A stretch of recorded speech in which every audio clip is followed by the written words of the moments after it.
All right, Mr. David Diamante, first of all, thank you for doing this, and thank you for your time, and glad to have you here on theboxingbar.com. Appreciate it, Albert. Thanks. It's good to be here. Where were you born and raised? That's the first question I ask everybody. I was born in Baltimore, actually. My family's all from Brooklyn, New York, but I'm actually the first person in my family to be born in Baltimore. My dad came from the wrong side of the tracks, and his family didn't get along with my mom's family, and they had a lot of family issues. So my mom was like 7 months pregnant with me, and they left New York, and I was born in Baltimore. And I grew up in like the Washington, D.C. area. You know, I spent a lot of time in New York as a kid, but I grew up really in the D.C. area. Around your household, what was it like? You know, it's an interesting question. I mean, my dad and I don't get along, so my folks are still together, but my dad and I are estranged. We haven't spoken for years, and you know, he's not the nicest guy, and I guess maybe my interest in fighting and boxing might have come from him. He was definitely known as a brawler and gotten a lot of scrapes when he was a kid. He was my dad's kind of, you know, he was one of those old school tough guys, and he was strict. He was very strict. And so growing up as a kid, I always went against my parents, and I was kind of the rebel in the family. You know, I have a brother and I have a sister, and you know, not that they didn't have their issues, but they got along a lot better with my folks than I did. I've always been pretty close to my mom, though. My mom's real great, and I do speak to her on a regular basis. I love her very much. But me and my pops never got along just from jump, and so that created a lot of stress. And you know, I got in a lot of trouble as a kid, especially for fighting and stuff like that. Although it's kind of funny, my dad, the one thing I never got in trouble with my father for was for fighting. He was really into that. So we were always, you know, we had a heavy bag in the house, and we were always training on doing something. But I mean, I always liked sports, and I was sick with boxing. I always loved boxing as a kid, but I love all sports. But boxing was like my favorite, and it still is. But I love all sports. You know, I say all, most. I love most sports. And I got into playing music also. I was a drummer, and I got involved. I was living in the D.C. area, like I said, and I was born in 71, so I was growing up in, like, you know, the 80s. There was a great hardcore scene in Washington, D.C., so you had bands like Bad Brains and Minor Threat and Scream and Black Market Baby and 9353. There was a whole plethora of great music, Government Issue, MFD, just a ton of great bands, and I played in a punk rock band. There was a band called LDK, Learning Disabled Kids, and our singer got killed. I shattered my knee in a street fight, and then that kind of ended that. And LDK actually, they disbanded, and the members from that moved up to Richmond and started a band called Avail. And that band's actually still around. There's a couple of guys from bands that I had played with earlier in that scene. But, you know, I was kind of a screw-up in a way. I mean, it wasn't that I was a screw-up, but I went against the grain. I went against the mold. I swam upstream. I didn't believe the hype, you know, of this whole, you know, go home early and do your homework in this kind of business. I was more out with my friends and getting in some trouble and stuff like that. And it actually led me, you know, we were doing a lot of partying. That happens, and it led me into drugs and alcohol and stuff like that. For many years, it was great. It was a lot of fun, and then it led me on a real bad path until years later when I actually got sober. And I actually just celebrated 19 years sober on December 4th. So, like, just 3 days ago, I got 19 years clean off of drugs and alcohol, which is a really blessed thing. So I was definitely headed down a bad path. You know, there was a lot of trouble, and you could believe me on that one. And I moved out to California to try to just get clean off of the stuff and to get away from the gang that I was running with. And you know, it was hard to stay clean around these people. I was in a rehab, and that's kind of where I got the idea that I wanted to get clean and all this business. And I moved out to California, and I lived in San Francisco for, I think, about 11 years. I was out there, and that was actually really good for me. I really grew out there, and I did a whole lot of other cool stuff, and I continued playing music. I was playing drums. You know, I played in a bunch of bands and did a lot of good stuff. I played with a band called Sharkbait that had just gotten off of the Lollapalooza tour in like 94, I think it was, and I joined that band. That was a lot of fun. And then just played in a bunch of other different bands and played with Kurt from Metallica. He was a buddy of mine, and I ended up giving him drum lessons. And then and we became friends, and we recorded together, and that was pretty cool. Actually, you can see me sitting next to Lars in that movie, Some Kind of Monster, the Metallica movie. They were doing auditions for their bass player, and I was sitting next to Lars as they're playing. But those guys are real cool. And, California was good to me, and I was also a DJ. I started DJing back in '88 at a radio station in Virginia, actually. But back then, really no one was DJing. So when I was out in California, I had an opportunity to DJ, and I was a little bit kind of lukewarm on it because it just wasn't really that big of a thing, and I didn't know what it really entailed as far as getting paid and stuff. And when I started doing it, I realized, like, wow, this is amazing. I had no idea you could make this kind of money. And I became a DJ. I was a DJ before, but I started doing it because I've held tons of different jobs. I've worked in California. I was a doorman at a lot of clubs. I was a bouncer at a bunch of different nightclubs out there. I bartended. I've been a fry cook, a deliverer. I worked in a chicken shack. I was a pizza. When I was a kid, I used to make pizza. I was a great pizza maker. I did that for years. I can throw the dough great, and I could still make a great pizza to this day. But I just held so many different jobs, man. I worked in a stock room. I was a stock boy, like lifting boxes and stuff like that, unloading trucks and pallets and stuff like that. So I just did all kinds of jobs throughout my life. And DJing was really cool because, I didn't have to fight, because being a bouncer was a problem. I'm not the biggest guy. I could definitely handle myself. But working in the nightclubs, there was a whole lot of incidences that we used to get into. And it was for like $50 a night, and it's like, you're risking, your life in a way, because a lot of times you throw people out, they come back, and you get into these big brawls, and all kinds of craziness would happen. I've seen a lot of stuff. So, and then as a bartender, it was a little bit better because then you had the bar between you and the people. But it's still, it just wasn't really what I wanted to do. And I really enjoyed the DJing. I started DJing at like high-end gentlemen's clubs. I DJ'd at the Gold Club in San Francisco. I DJ'd at Centerfolds. I DJ'd a whole lot of these clubs out there. There's a laundry list of names of clubs I DJ'd out there. And that was really good for me. I was able to make a decent living really for the first time in my life.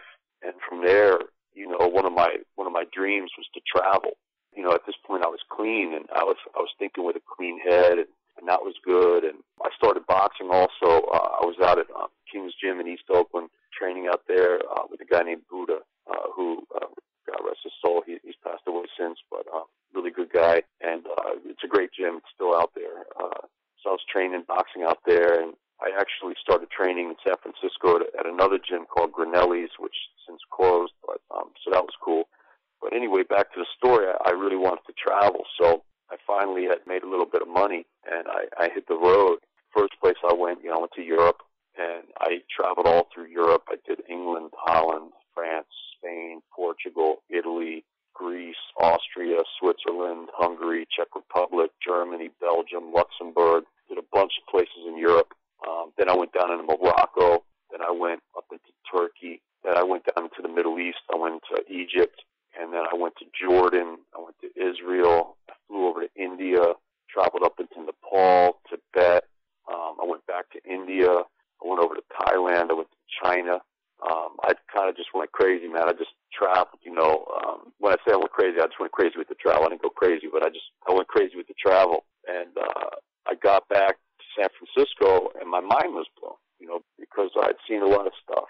And it was a wonderful experience. And since then, I've continued my travels. That was only really the first trip. Since then, Brazil, Uruguay, Argentina, Colombia, Venezuela, Honduras, Nicaragua, Trinidad, Puerto Rico, Cuba, Dominican Republic, Mexico.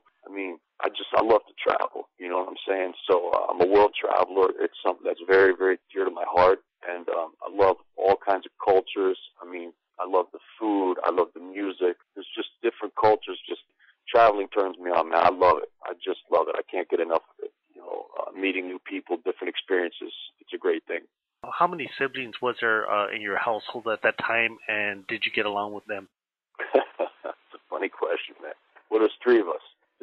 I got an older sister and I got a younger brother. I love them all very much, but at the time, man, we got in a lot of fights. But what was funny was that my brother, man, he's a good kid, man, but he's tough, and I used to beat him up pretty good in the house.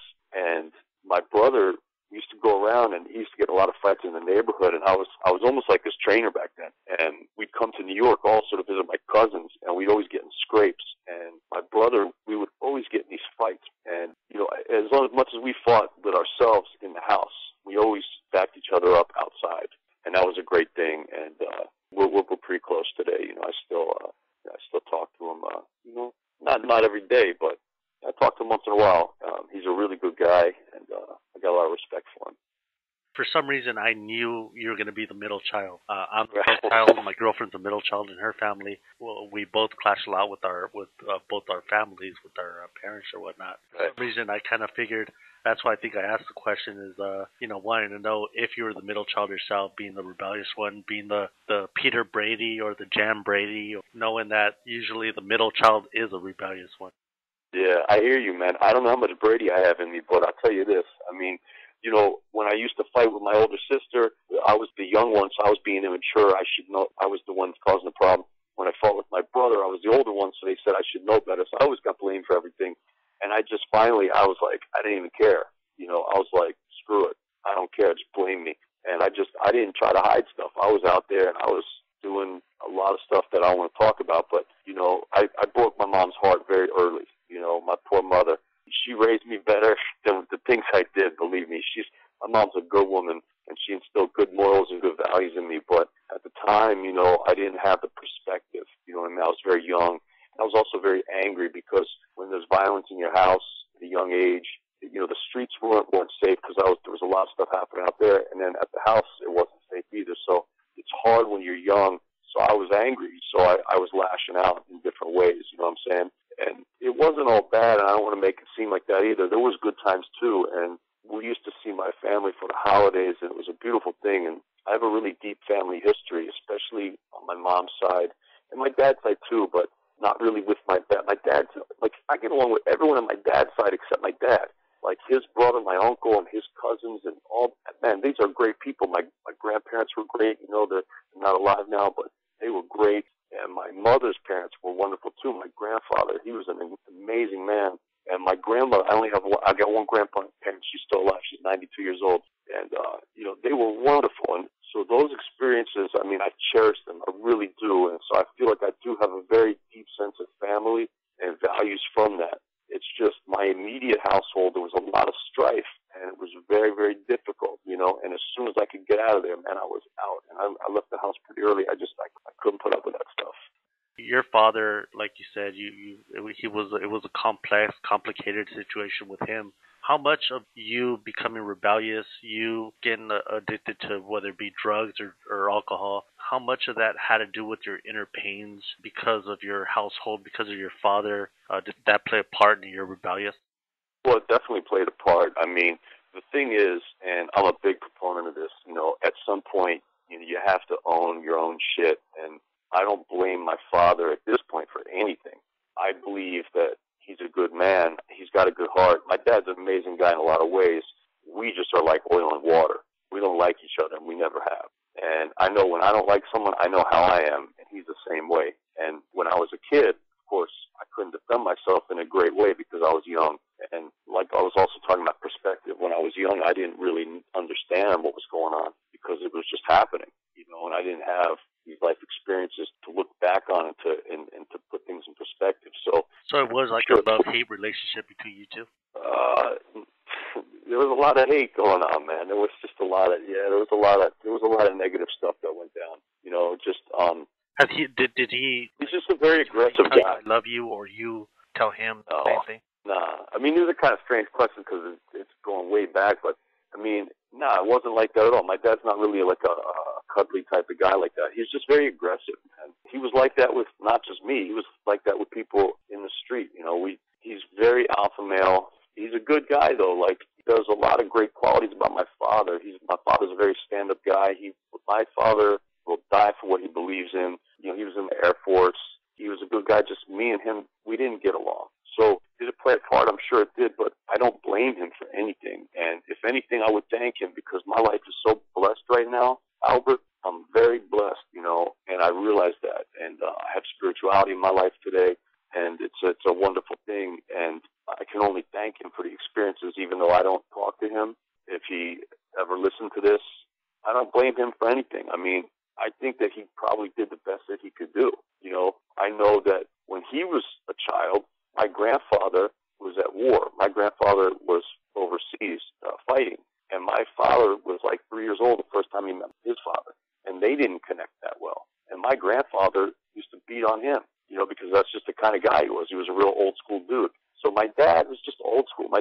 He's an old school guy from Brooklyn. He's like a bear with a thorn in his foot. You know, he's just never really happy.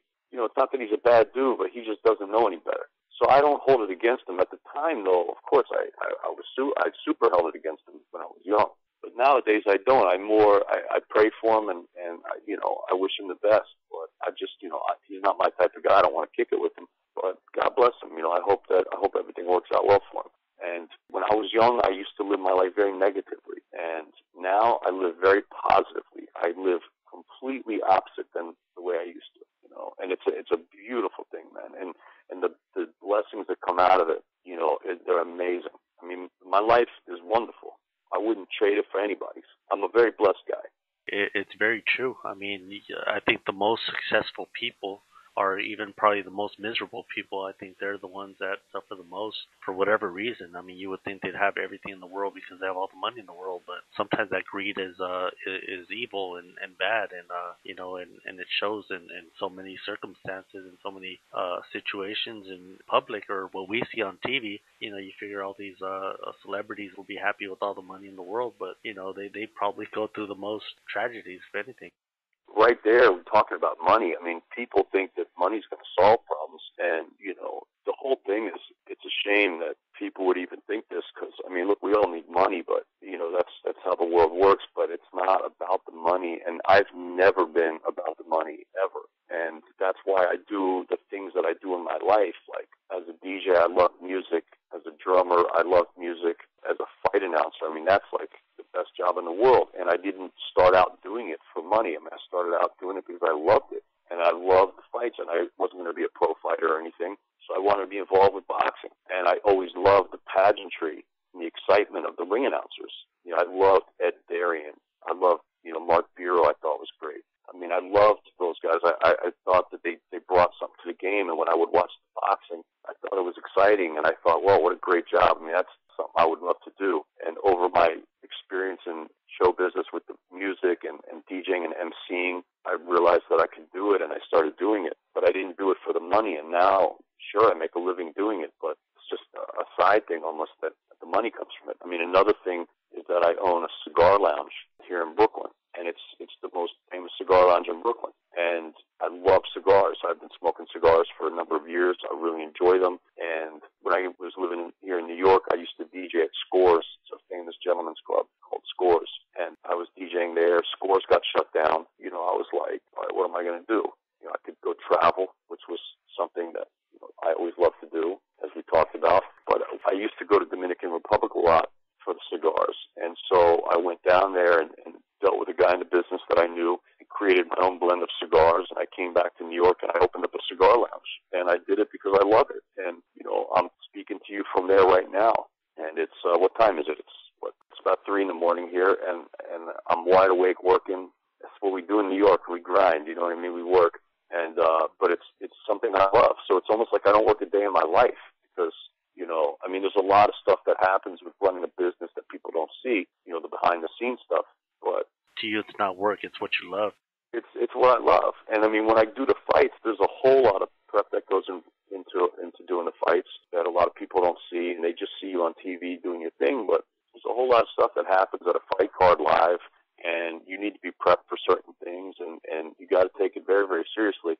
I know I do. I mean, you don't have to, but I take it very, very seriously because I've been in the ring and I understand what it's like in there. And you got to give these guys ultimate respect because they're really putting their lives on the line every time they step into the ring. You know, you talked about, you know, how it was in your household. What were you like as a kid?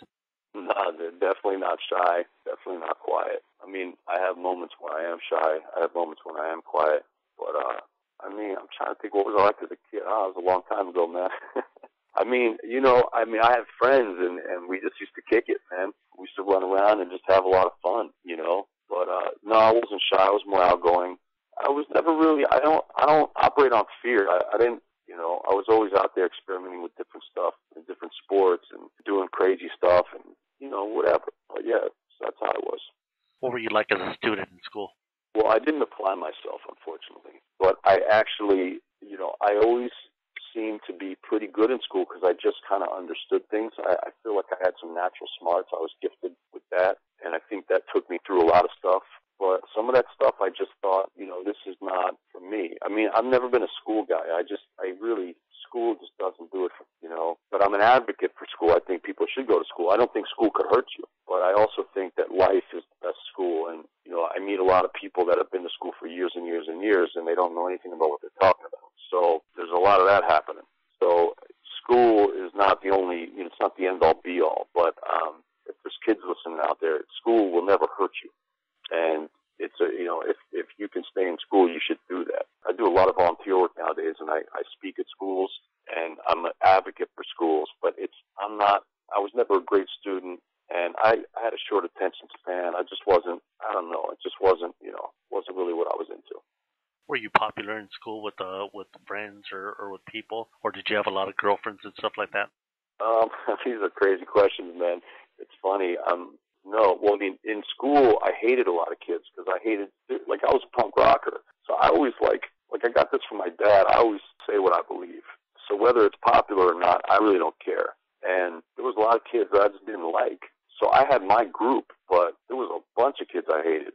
So I wasn't trying to be popular. I just had my group, man. We had our crew. We were different than most all the kids. Was it easy at that time, let's say, if you were in high school and to go up in front of the class and do an oral report, kind of like now you get up in front of a big crowd. Were you able to do that as a kid, or did that come later on, as time went, that you were able to perform in front of people? I always had that talent for some reason. I never got shook speaking in front of a crowd. I was always good at that. I never minded. There were those kids that were real scared to do that. I never minded that, So yeah, I did have that talent, and it's funny because my grandmother that's still alive to this day, it's my mother's mother. She always told me, "You have a good voice. Use your voice." She always used to tell me, "Use your voice." She always used to say that. She liked my voice, so I was like, "All right," I listened to her. But yeah, I was always good with speaking in front of people because I just say how I feel. I've always liked to say how I feel. Did that work a lot of times to your advantage or disadvantage? Because a lot of people don't like to hear the truth sometimes. Well, back then it was definitely to my disadvantage. I mean, I guess not. I always think it's to my advantage, but definitely didn't. You're not going to win a popularity contest like that. I don't want to be. Those are not to interrupt you, but those aren't the type of people I want to be popular with anyway. It's like the thing is there's a point to keeping it real. You don't want to go up and tell someone that they're stupid or something. I'm not into hurting people. I mean, it's just you can make things a little bit softer sometimes when I'm not one of those guys that doesn't have a filter. I mean, I think before I talk, but when you can be diplomatic, it's good to be diplomatic. As I'm older, I still definitely try to keep it real, but I definitely try to be more diplomatic when a certain situation arises. But if I see bullshit, I call bullshit. That's it. Simple, man. How did you get into what you're doing? How did you get into boxing? Well, like I said, I had a love of the sport. I did a little bit of training myself. I knew I wasn't going to be a great fighter or anything. So I wanted to be involved with it, and I had the public speaking skill. And I just loved the ring announcers. I thought that was a great, to me, a good ring announcer could really, of course, you never watch a fight for the ring announcer. But it's like at the same time, you don't watch a football game for the cheerleaders, but you like to look at them. So it was the same kind of thing. Like, I don't watch a fight to watch the ring announcer, but the ring announcer could really embellish the fight for me. If he announced it correctly, the decision correctly, or he kept the suspense, it really raises the excitement to me. There's a reason we have ring announcers. It's a great thing. You hype up the fighters, you hype up the crowd, you inform people. It's a wonderful thing. So I said, that's a good job. I want to do that. So I started doing it, and that was it. I started doing a lot of amateur fights. I did the amateur circuit here in New York for years, and I did the Golden Gloves, and I did the Metros, and I did I mean, I just did a lot of fights, man. And I did fights in Virginia. I did them in Pennsylvania. I did them in Nebraska. I did them in California. I did them, I mean, all over the place, all over the place. And then it just started getting bigger. I started doing more and more fights. What are some of the first memories you remember about the sport? Well, I remember, back when I loved Duran and Leonard and Hagler and Hearns. I mean, I loved those guys back in the day, and we used to watch those fights. I mean, I'm telling you, it was like these guys were just amazing, and the excitement of that, and of course Howard Cosell and ABC Wide World of Sports, and I remember watching the tragic fight with Duduck Kim and Mancini, and I remember that was very memorable.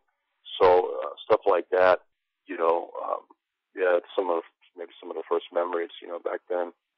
To me, boxing, when it's not done right, is really the worst thing to watch. I hate watching bad boxing, but when it's done well, it's almost like there's just nothing more beautiful. To me, it's the pinnacle. It's just the pinnacle. To me, it's the ultimate sport. It beats all of them. It's just, it's that exciting. I'm that passionate about it. But, when you see, guys that are, when you see mismatches, I don't like that. I don't watch boxing to see a guy get hurt. That's not what I enjoy about the sport. There's a lot of reasons that I like boxing. But, if someone gets hurt, incidentally, that happens. And, I'm okay with that. But, I don't watch for the big knockout. Like, we all love to see a big knockout, but that's not why I watch it. But I love to see a very competitive fight. And when guys have to dig deep and do a gut check, and when they're in deep water, how do they react? And that's really, I don't think any sport shows a man's will and determination and really who they are as much as boxing does. I think boxing strips it down to the bare elements more than any other sport. There's no tapping out. There's no, and I'm not slagging on MMA. I love MMA. I announce MMA. I like MMA very much. I like all combat sports, but when you can put a guy in a choke or a leg lock or an arm bar, or they can tap out. I mean, boxing doesn't have that, and there's something that we've seen. You as a boxing fan, I know have seen probably many fights. I have seen many fights, and the people listening, if they're listening to this, the fight fans, and they've probably seen many fights, and we've seen guys that just get in that deep water and they dig deep, and guys that are really hurt, but they're willing to leave it all in the ring, and it's an amazing thing. And I mean, like this past fight with Rios and Murray. I mean, Murray, that was incredible. I mean, Rios just tattooed this guy. I mean, he gave him a shellacking. And even the Pavel Wallach-Delvin Rodriguez fight, I announced the first one on ESPN this year, which I think ESPN's calling it their fight of the year, when Wallach had that hematoma on his eye. But this fight, I mean, Wallach, wow, he took some serious shots from Rodriguez. And he actually just tonight announced that he's retiring. And Wallach is just a warrior. I forget who said it on HBO. I think it was Kellerman, and I really liked what he said because he drew a comparison. Wallach calls himself the Raging Bull, just like Jake LaMotta called himself the Raging Bull. And in his epic battles with Sugar Ray Robinson, he said, you never got me down, Ray. And in that epic battle, at the end of it, I think it was Kellerman that said it. He said, Rodriguez, you never got me down. And it's true. He stayed on his feet like a warrior. And that was an incredible fight. I actually used to live in the same building as Pavel Wallach. He lived below me in Brooklyn. I lived on Troop Avenue. And Wallach, this was before he was a famous fighter. He was a boxer, but he was not very popular at the time. He was younger. And then I announced him. My first time announcing him, I think, was in '07. I announced him I was announcing a fight card for HBO. It was Berto was on the card, and Malignaggi was the headliner, and someone else was on the card. Saku Powell and Ishe Smith were on that card. And Pavel Wallach was on the undercard, and I announced him on that. And then I announced Wallach again at Madison Square Garden. I think that was a St. Patrick's Day card. Sold out Madison Square Garden. But I've always loved watching him fight because he has that just straight go-ahead style, but sometimes that style doesn't lead to a long career. What do you remember about the first time you did your first boxing announcement job? Do you remember what it was or how you felt that night? I can't even remember when it was, but I do remember it was in Manhattan. I was with my girlfriend at the time, and I remember it was very funny because I do remember it. She was freaking out because there was a whole lot of people there, and it was so funny because I just was not nervous, and she was freaking out. So she came there. She actually brought her sister, and they went back into the locker room where I was because I was trying to get the notes from the fighters, to try to script everything out and figure out who was who and what was what.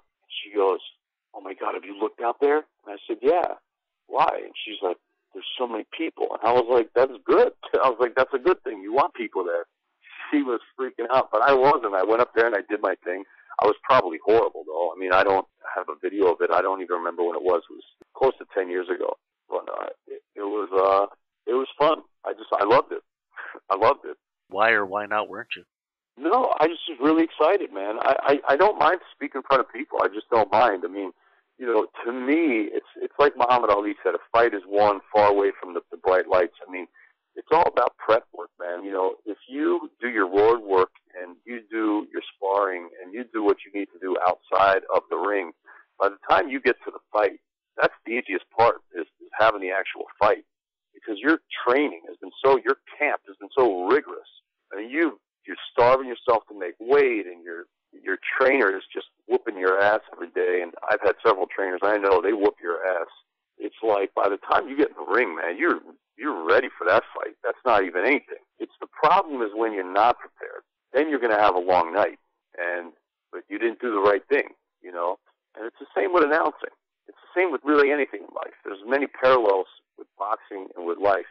But, if I do my work outside the ring and figure out who's who and what's what and what I need to do and get all the specs correct, I have no reason to be nervous. I'm going in there and I'm having fun. This is what I do. I mean, the ring is basically my office. That's where I work. And when I'm in the ring, I feel very, very comfortable. I'm very happy to be in there. I feel very honored to be in there, very happy to be in there. I feel very comfortable in there. I feel like I understand the ring. I understand boxing. And I just love it. It's very exciting to me. And this is something I've always had since a kid. I feel like I do better under pressure. And it's a gift. There's things that I'm not good at. But one thing I've always been good at in my life is I have grace under pressure. And the more people, I feel like the better I do. It's always been like that for me. I'm very blessed like that. So you get to an arena, let's say for an assignment, you get to an arena. What's the first thing you do? Well, it really depends on the venue and on the fight and on what's happening. Usually when I get there, boxing, another thing that's so wonderful about the sport, and boxing is such a fraternity and sorority. I don't want to leave the women out of it because there's so many wonderful women involved with boxing, actually as fighters and in the administrative and whatever. A lot of great women involved in boxing. So it's not just, when I say fraternity, I mean, it's a brotherhood with sisters also. So I definitely don't want to leave out the women. But it's really a fraternity, and I have so many great friends involved in the sport. And when I get to the arena, it's like I'm seeing my friends. So usually the first thing I do is whoever I see, like, "Hey, what's going on? How you been?" "Whoa," so you talk and stuff like that. And there's a lot of that because even the fans, like a lot of fans are, "Oh, hey," they want to say hi, or they might want to take a picture. They want to talk to you. They want to ask your opinion about a fight that they might have seen or that's coming up. But it's really a nice, tight-knit family. And the commission, that I work with here in New York are wonderful. And the commissions, most of all the commissions I've worked with have been really good. So depending on what state it is or what tribe it is, if it's on a reservation for a casino, possibly Mohegan Sun, possibly Foxwoods, possibly, in Atlantic City, it could be anywhere. If you don't have any specs, then you need to get the specs. But usually I have that stuff. The weigh-ins are the day before. I make sure that I'm prepped. I know what's going on. And I'll usually go talk to the fighters. I'll tell them, good luck, God bless, find out if there's anything that they want me to say specifically or a nickname, make sure that I get all the pronunciations correct, and that's really what you do. And then, I sit down and I hang out with my friends and I wait for it to start. You talk to the TV producer, you find out who your point man is that you're going to be giving you cues, and there might be different things. There might be a tribute. There They might be doing a 10 count. There's many different things that happen in that situation. So there's a lot of work to do. As I told you, Albert, I have a very big announcement that unfortunately I can't make in this phone conversation, but probably within a few days I'll be able to make it. And when you hear the news, it's wonderful news, it's blessed news, and it's a big thing. And so it's another evolution of David Diamante and of my life. And but I said, let me open up a business. And so I wanted to do it. It was always a dream of mine to have my own spot, to have a lounge. So I did it. And my place is beautiful. And if you're in New York, you have to come here. I mean, I built the whole place out myself. Me and a guy named Larry. He's an Irish guy from Massachusetts. He's an incredible carpenter. He's really the woodworker. And the whole place is made out of wood and leather, and it's just beautiful. And I have old boxing photos in here, and I have old family pics in here, and I have great cigars in here. And there's a stripper pole in the bar. How far are you from Minnesota? Oh, pretty far, unfortunately. By the way, congratulations to Al Bernstein. Congratulations to Michael Buffer. Congratulations to all these new inductees to the International Boxing Hall of Fame. That's just, I want to say congratulations to those guys. I think that came out today. Or actually, it's now the day after, so it came out yesterday, the announcement of those guys. So I want to give a shout out. Yeah, I'm thinking of going for the first time ever.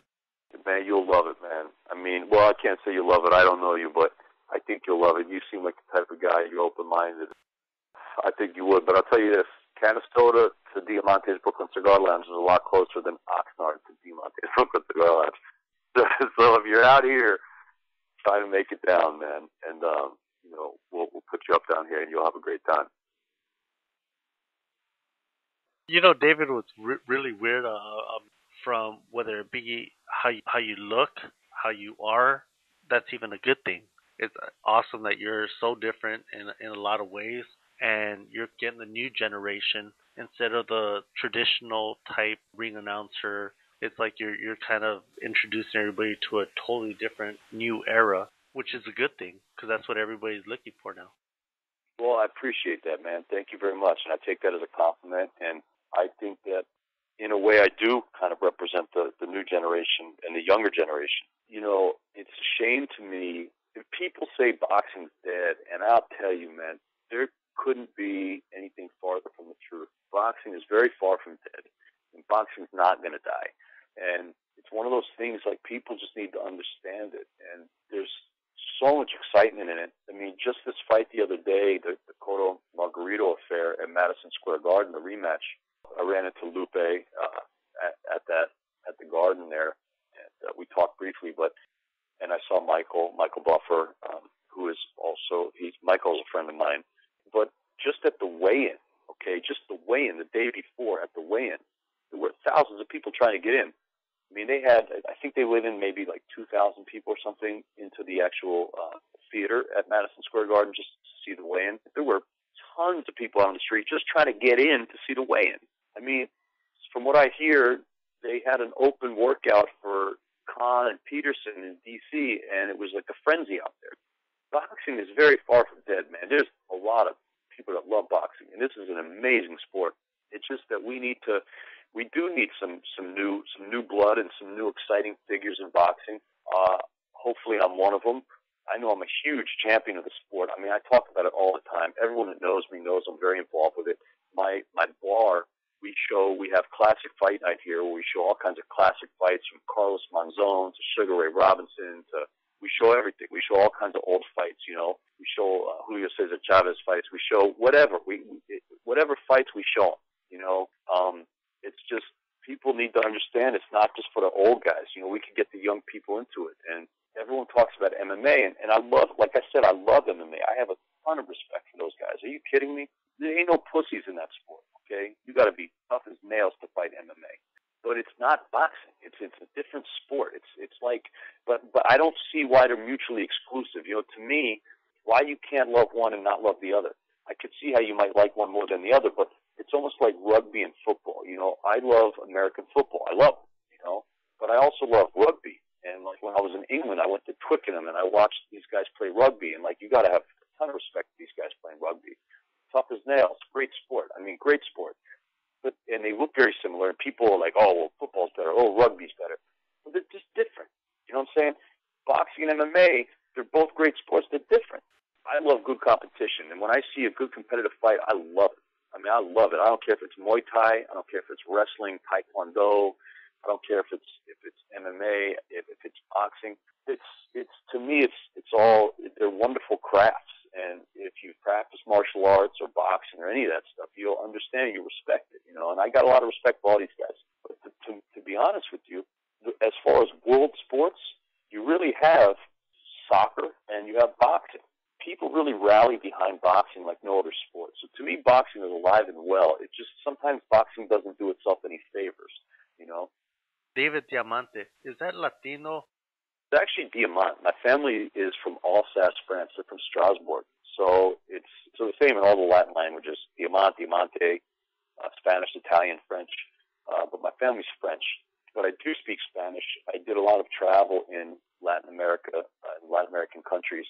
I learned Spanish, you know, en la calle, like hablando con la gente, just talking to the people, speaking and listening and just learning. I never went to school for Spanish.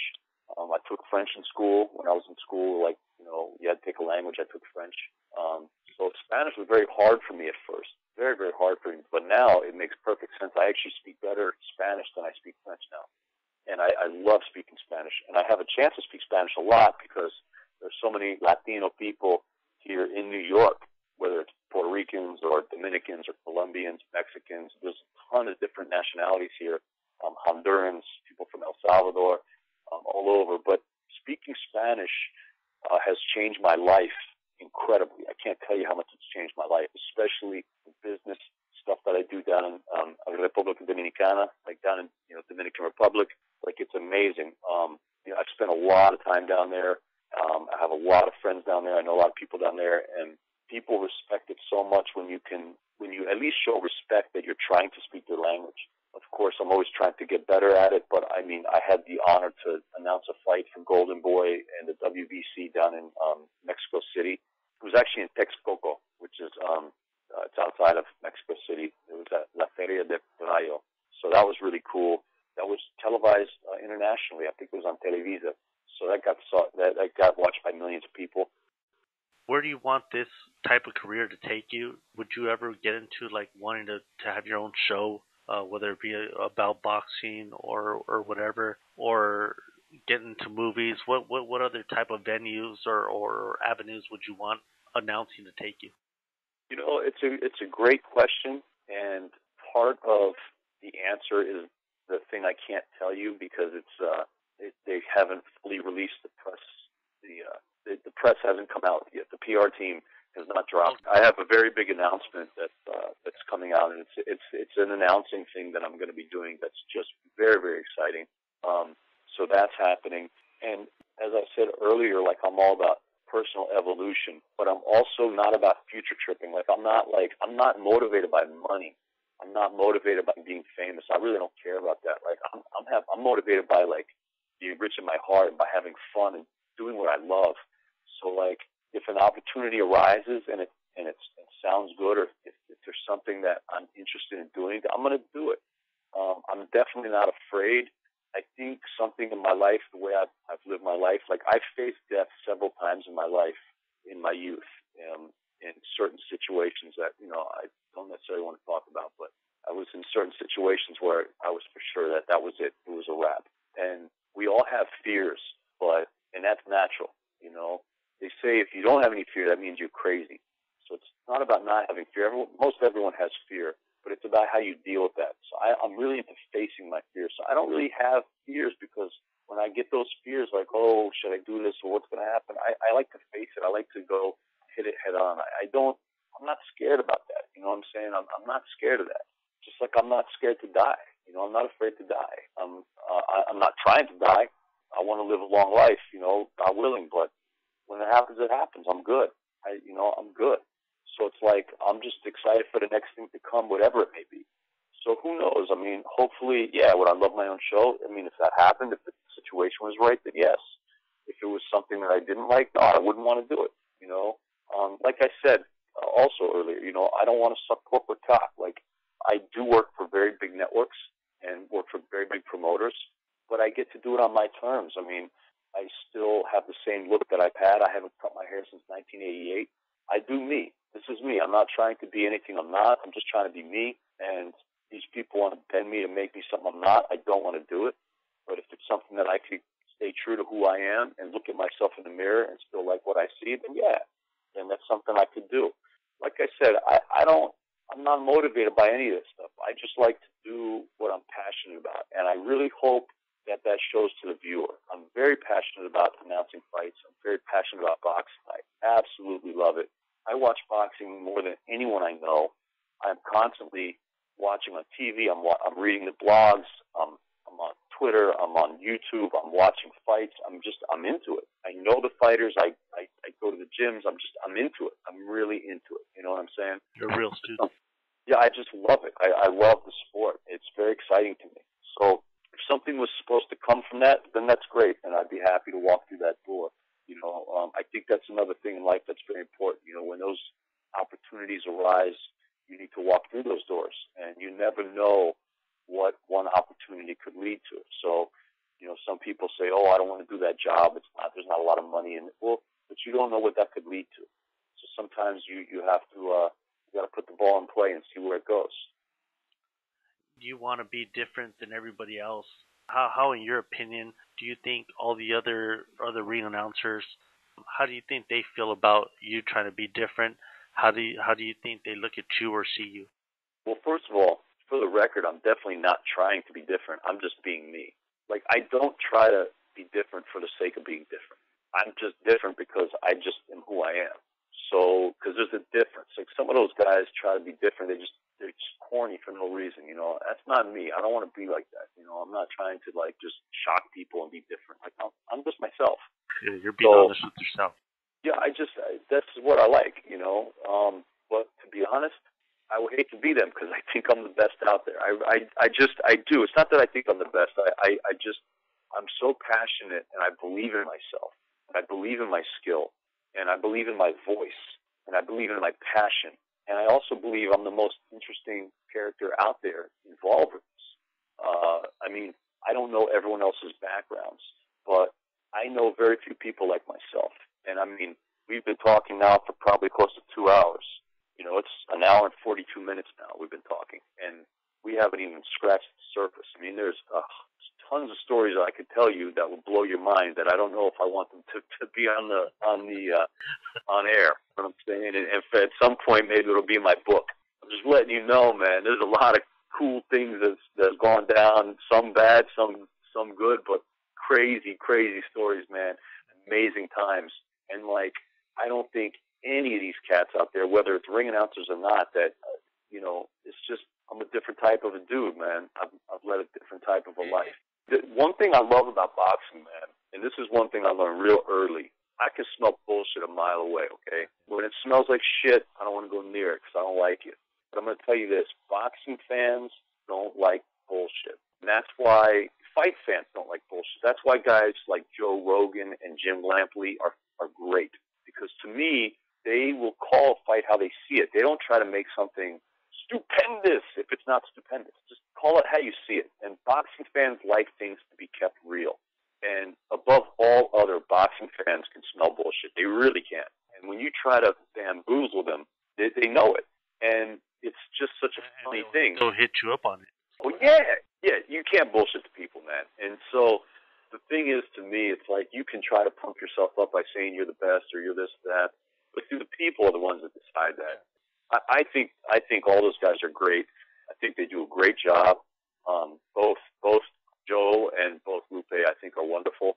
I wish them the very best. Michael Buffer is just incredible. Even though I'm not trying to be him, I am definitely not trying to be the next Michael Buffer. I'm definitely trying to be the first David Diamante. But you have to have respect for what he's brought to the game and his elevation of the game. And even just listening to his announcement of the Cotto Margarito affair. It was wonderful. It was great. I thought it was great announcing. But I don't try to be like him. I try to definitely not be like him. The only way I would try to emulate him is in his professionalism. I think it's always good to be professional. So I try to always carry myself in that way. But as far as style, man, you got to come with your own style. And like I said, I've been growing my hair since '88, way before I was a ring announcer. Okay, way before I was a ring announcer. So I didn't grow the hair as a trademark. That's not how it happened. It's just, it is what it is. I've had my hair like this for this long, and when I first started announcing, I thought this probably will not help me, It'll probably hurt me because boxing's such an old guard. It's very traditional and this and that. And, who's this guy with white dude with the dreads? What's this all about? But I did what I did, and people recognized whatever they recognized, and I continued to do it and to get gigs and to get bigger gigs and got a lot of positive feedback. And now it's just so funny to me that the hair is actually a really good thing because now it's my trademark, and now everyone, the guy with the dreads, Dave Diamante, he's got the hair. And the guy that stands out is the guy that makes the most, like Mayweather makes his own character. I'm the best, I'm blah, blah, blah, I'm this and that. And he makes his character, and all of a sudden he's the biggest thing ever. And it's very true. Well, the future's unwritten, man, and there's, you gotta come with your own. And, it's funny, like New York Daily News, they did an article on me before the Mayweather-Ortiz fight that I announced on April 16th at the MGM. Well, they did a story. It's just to say what you were saying. They said the article started. It said something like Don King has his hair, Donald Trump has his comb over, and David Diamante has his dreads. And then the story went on. But it was pretty funny. But no, definitely. Oh, look, listen. I've seen things written about me, like on blogs and stuff, when people they trash me because of my hair, and it's funny. I mean, dude, I don't mind. Like, I know who I am. Like, and I know they ain't gonna say it to my face. And it's like, it is what. Even if they do, whatever, it doesn't stop me from. I hang out with gorgeous women. I live a great life. I do what I do. And it's like, it's a lot of fun. And like I said, I'm not trying to be different just to be different. I definitely don't want to look like some hippie in there. I try to keep, my hair tied back nice and tight and, everything clean and orderly. But at the same time, it's like, it's not about how you wear your hair, man. It's about what's inside your head, man. And people need to know that, It has nothing to do with how you wear your hair. And it's what's going on inside, man. That's the important thing. So yeah, if they talk bad about you, they talk good about you, they talking about you. That's what they say, right? So no. You know what? If it puts asses in seats, shit, that's your whole point, right? Well, that's it. I just want to get the people excited, man. I want to inform them of who's fighting, correct everything, and get them hype. I mean, I'll tell you, Albert. Like I said, nobody comes to see the ring announcer. But I do believe a good ring announcer can actually impact the fight, and I'll tell you how.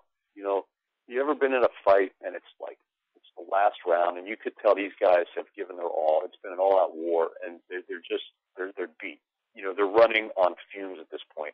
They're running on sheer will, and you get up and you say, "Ladies and gentlemen, let's hear it out there. This is the 12th and final round." And you get the crowd just pumped. And the fighters, you could see the energy come back in. This is the last round. We're doing this. The crowd's there. They're behind them. It's like it lifts them up, It's like a really exciting thing. And I've been in fights where I've seen, some people, they don't do that. And the fight still happens and whatever happens, but you got to make it exciting. That's what we're there for. And that's my job. And that's what I love to do. I love getting the people hyped, whether it's DJing a club or playing drums in a band or doing whatever. But especially in the ring, because that's my craft now, and that's what I do, and that's what I care about, So you're in the middle of the ring in a hostile environment, obviously, and you're in that type of predicament every time you get inside that ring to announce a fight, knowing that you're in between these two guys, you're about to announce these guys, that want to take each other's heads off. I mean, does that make you feel like nervous or scared, or do you feel that hostility, or do you feel that tension between the two guys every time you're in there announcing their names? Oh man, definitely. But I never get scared.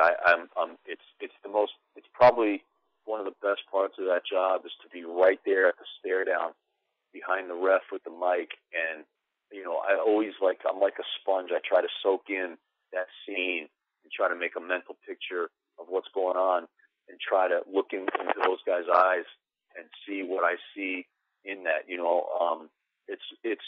It's a thrilling thing, and it's something that I feel very, very honored and blessed to be in that position, to be able to be that close to the action and these guys that are true warriors. Because these guys are, and they are. I mean, when you sit ringside at fights and you watch what these guys do, some of them they seem superhuman.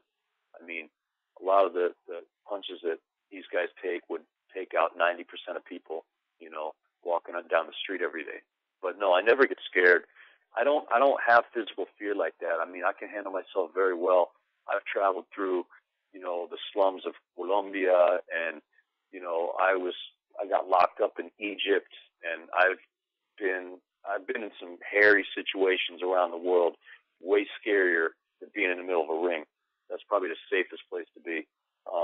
If you've seen some of the streets that I've been down in my life, you'd be shaking in your boots. Even where I live here in Brooklyn, I mean, the block I live on, unfortunately, a lot of crazy stuff has happened on that block. I just got stabbed to death right outside my house. The other night, I'm coming home with my girl, and the shooting takes place right there, and my girl's freaking out. I said, "Don't worry, just get down. We'll go inside." We just walked in nice and calm, and there's a shooting going on right there. So I mean, that's the craziness, is out in the streets. Being inside the ring, I have no fear of that. No, that's I live for that moment, man. I live for that. I love it. It's very exciting. What are some of your favorite places where you like announcing, whether it be venues or cities that always stood out in all the places you've announced? Well, I have to say, it's kind of cliche, but Madison Square Garden. I mean, it's just there's nothing like it. It's unbelievable. It's really unbelievable. But I love Foxwoods, announcing up at the MGM Grand up there. The Beau Rivage in Mississippi is a great room. One place that I never got to announce that I always wanted to announce was the legendary Blue Horizon in Philadelphia. That's such a small, intimate arena that there's been there's such a great fight history in Philadelphia, and the fans are so knowledgeable, and there's so much energy. That is a great room, but I never had the pleasure to announce there, but I wish that I had. There's a lot of great arenas. I mean, New York City, we do fights all over here in New York, and some of them are televised nationally, and some of them are televised locally, and some of them are not televised. Some of the best fights, to be honest with you, are just these little club fights. The professional fights, but they're not televised on any big level. But I mean, you get some young, hungry fighters, and these guys go at it. And I truly believe you don't have to have all A-level fighters fighting A-level fighters all the time. Sometimes a good club fighter fighting a good club fighter makes for the best fight. I mean, you get a local guy like Vinny Matalone from here in Queens fighting. I mean, he's a warrior. He leaves it all in the ring. He's very exciting to watch. So it's really like I just want to see a good. I like competitive boxing. I like good competition. Like guys like Mickey Ward and Arturo Gatti. I mean, was Arturo Gatti the best boxer that ever lived? Was Mickey Ward the best boxer that ever lived? No. But did they put on some of the best fights? Yes. One of the most exciting fighters in my history or my era, yeah. I mean, was Castillo and was Corrales the best boxers ever? Probably not. But did they put on a great couple fights? It's amazing what can happen sometimes, So to me, it's really about the level of competition, and that's just wonderful. So sometimes these young prospects are great. But really, announcing, in Atlantic City is great. I mean, announcing in California is wonderful. San Diego, man, I did some fights at the Hard Rock Hotel. That's one thing I love about boxing, whether you have a Polish fighter or a Mexican fighter or a guy from Guyana or whatever. I mean, everyone comes out, or Filipino. I mean, they support, man. I love it. The Italians come out.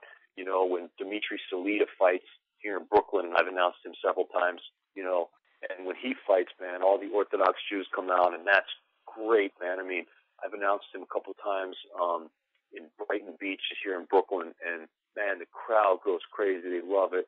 I mean, so I love that. I mean, the Puerto Rican fighters, man, these guys come out, they support. I mean, the Dominicans, they support. I love it, man. I mean, it's very exciting. To me, there's nothing like boxing. I don't see how you can't not like it.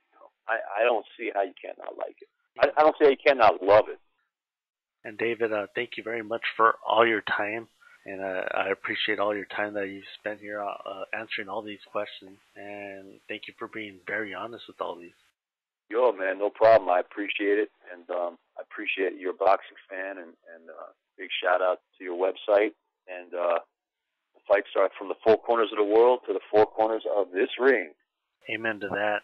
And thank you very much for doing this once again. Yo, Albert, God bless, man. We'll talk soon. Hi, this is David Diamante, and you're listening to TheBoxingBar.com.